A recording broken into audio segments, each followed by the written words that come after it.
बेटी, Pakistan world cup से बाहर हो गया है। नेक्स्ट वर्ल्ड कप का इंतजार करो अब। ऐसा नहीं बोलो, ऐसा ऐसा नहीं बोलो। वर्ल्ड कप हम ही जीतेंगे। अब कोई चांस नहीं रहा। तू चुप कर जा कंप्यूटर। अरे 1.5 महीना जाया हुआ मेरा। निकम्मा घर पे बैठा मैं, ऐसे कैसे आ जाएंगे? हम जीत जाएंगे, जीत जाएंगे हम। वर्ल्ड कप लेके आएंगे हम। कोई टीम हमें नहीं रोक सकती। जीत जाएंगे हम। सबने साजिश की है, किसी की साजिश कामयाब नहीं होगी। जीत जाएंगे हम। हमारे खिलाड़ी अगर इस जैसे मासूम लोगों का एहसास करते तो कभी ना मैच हारते। क्या क्रिकेट वाला है कसम से।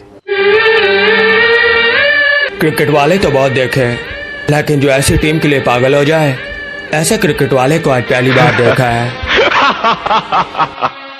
हमें तो अपनों ने लूटा, गैरों में कहां दम था।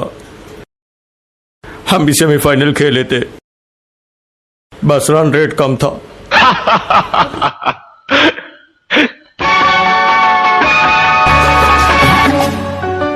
आँखों से मेरी बहते हैं आंसू, जब याद आती है